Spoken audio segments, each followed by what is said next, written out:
Yes, we're delighted to welcome Northern Ireland international team manager Michael O'Neill to the programme. Michael, you're very welcome. Great that you could be with us tonight.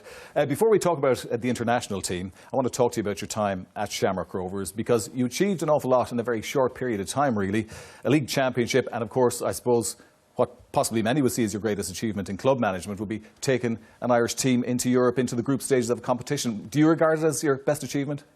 Yeah, I think so today. You know, the Shamrock Rovers job was very appealing because the club, I think, had finished 7th when I took over, and you know, we quickly turned that around and finished runners-up, and then to win the league the next 2 years, and then obviously the qualification for the Europa League was massive for the club, because it was a new boundary for League of Ireland clubs at that time as well. And I think, you know, as I say, we built something very, very quickly, and you know, the club was in a great position when I left. When you finished up at Shamrock Rovers, was it a case of the contract not being offered early enough, or was the Northern Ireland job already on the table for you? No, a lot of people think that, you know, that there was that was the case. It wasn't the case at all. When the Shamrock Rovers thing came to an end, I think that the relationship had broken down somewhat.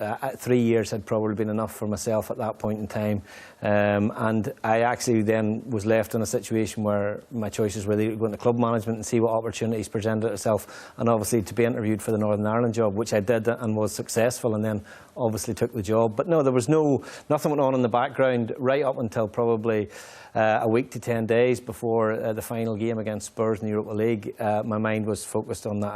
I could well have been staying at Shamrock Rovers. Let's go on to the job in hand with Northern Ireland. Michael, you must have been pretty pleased when the European draw was made for the next Euros. Well, it was to an extent. I think at the time when the group came out, our group doesn't have a huge amount of glamour in it, and that we don't have like a Germany or a Spain or a nation with that appeal. But I think when we look at, you know, Romania and Hungary will be very difficult games.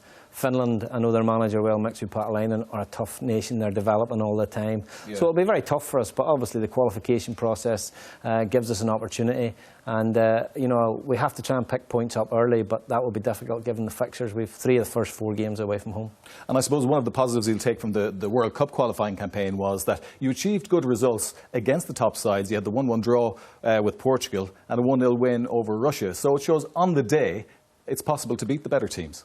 Yeah, it is. I think it certainly favours us to go in as the underdogs and play against the bigger nations. We played well, and you know, we were leading Portugal at home in 2-1, and we were in a great position to win that game. We ultimately lost it to a Ronaldo hat-trick. But I think when we play from that onus of being difficult to beat and that approach, then it suits us.